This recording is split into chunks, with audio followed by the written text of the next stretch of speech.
आइए दोस्तों, आज हम उस व्रत के बारे में बात करेंगे जो भगवान विष्णु को अत्यंत ही प्रिय है और ऐसा माना जाता है कि इस व्रत को रखने से मनुष्य के सभी पाप जो हैं वो नष्ट हो जाते हैं।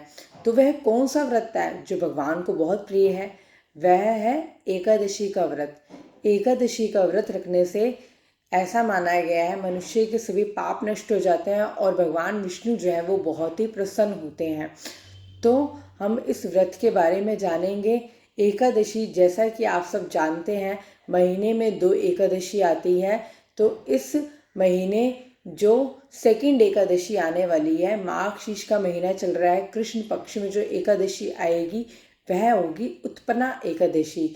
उत्पन्ना एकादशी, जैसा कि नाम से पता चल रहा है, उत्पन्न होना। ऐसा माना गया है कि इस दिन जो भी व्यक्ति एकादशी व्रत की शुरुआत करना चाहता है तो ये दिन उनके लिए बहुत ही शुभ है।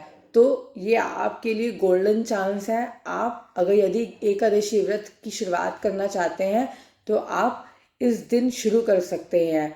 और ये जो व्रत है 20 नवंबर को है और 21 नवंबर को इस व्रत का पारण समय है वो 6:48 से 8:56 तक है। तो जो भी दोस्त सोच रहे हैं एकादशी व्रत रखने की, तो 20 नवंबर जो है वो उनके लिए वो शुभ दिन है। उत्पन्ना एकादशी के पीछे एक कहानी है, एक कथा है। आइए हम उसे जानते हैं। सतयुग में एक मुर नाम का राक्षस था जो कि बहुत ही बलवान था और बहुत ही भयानक था। उसने सभी देवताओं पर विजय प्राप्त कर रखी थी, जैसे अग्नि, वायु, आदित्य और इंद्र जैसे बड़े बड़े देवताओं पर भी उसने विजय प्राप्त कर रखी थी। तो सभी देवता जो हैं वो डर जाते हैं और श्री हरि की शरण लेते हैं।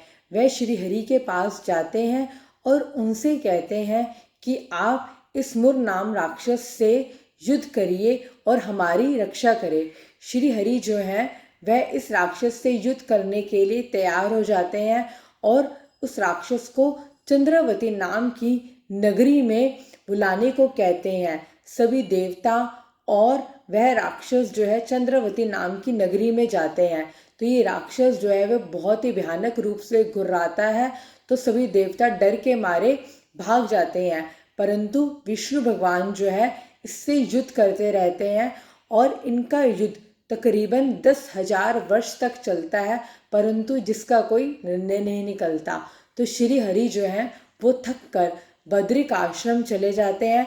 वहाँ पर हेमवती नाम की गुफा में भगवान जो है योग निद्रा में जाकर विश्राम करते हैं। योग निद्रा में भगवान चले जाते हैं तो ये राक्षस भी उस गुफा में चला जाता है और वहाँ पर जब ये देखता है कि भगवान योग निद्रा में है तो ये भगवान का वध करने की सोचता है। तो इसी समय भगवान के शरीर से एक उज्जवल कांति में ज्योति देवी के रूप में प्रकट होती है जो इस दैत्य से युद्ध करती है और इस दैत्य का संहार कर देती है।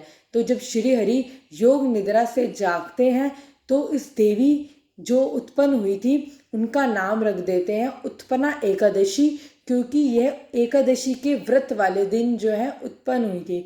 और भगवान उन्हें कहते हैं कि जो मेरे भक्त होंगे वही तुम्हारे भक्त होंगे और जो इस दिन उत्पन्ना एकादशी का व्रत करेगा मैं उनके सभी पाप दूर कर दूंगा और उनकी सभी कामनाएं पूर्ण होंगी। तो इसलिए ये थी एकादशी, उत्पन्ना एकादशी की व्रत कथा।